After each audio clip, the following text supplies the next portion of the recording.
Still সর্বদা অনেক জায়গায় স্ট্রেসের মুখোমুখি হয় এবং সঠিক মানে না হলে দুর্ঘটনার কারণ হতে পারে। সুতরাং আসুন জানি কিভাবে স্টিলের চাপ সহ্য করার ক্ষমতাকে পরীক্ষা করা হয়।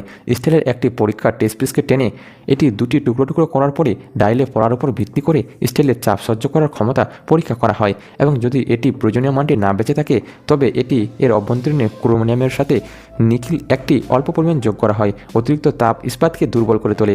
তবে আমাদের অনেক জায়গায় স্টিলের সর্বোচ্চ তাপমাত্রায় কাজ করার জন্য ওর সাথে ক্রোমিয়ামের সঙ্গে অল্প সিলিকন যুক্ত করা হয়।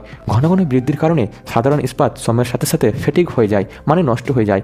স্টিলের ফেটিগ চাপকে মাপার জন্য মেশিনে একটি টেস্ট পিস লাগানো হয় এবং কয়েক বছরের প্রভাবগুলি কয়েক ঘন্টার মধ্যে শনাক্ত করা হয় এবং যদি ইস্পাত প্রয়োজনীয় মানটি না বেঁচে থাকে তবে অল্প নিকেলের সঙ্গে মলিবেডনামকে সাধারণ ইস্পাতের মধ্যে ঢেলে দিয়ে তার ফেটিগ স্ট্রেসকে বাড়ানো যায়। তবে কিভাবে এমন একটি ইস্পাত তৈরি করবেন যা বাইরে থেকে শক্ত এবং ভিতর থেকে কিছুটা নরম?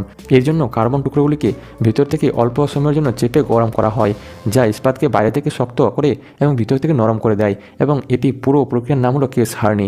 স্টিল সাথে বিভিন্ন উপকরণ মিশ্রিত করা এবং নতুন গুণাবলী দেওয়ার উপায়কে অ্যালাইন বলা হয়। তবে যে ধরনের ইস্পাত থাকুক না কেন প্রত্যেককে হিট ট্রিটমেন্টের সাধারণ প্রসেসের মধ্যে দিয়ে যেতে হবে।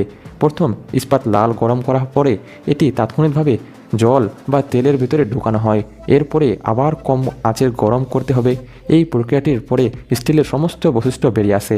এখন আপনার জন্য একটি প্রশ্ন, পুরো দুনিয়াতে স্টিল মানে আয়রন এর সবথেকে বড় ভাণ্ডার কোন দেশের কাছে আছে?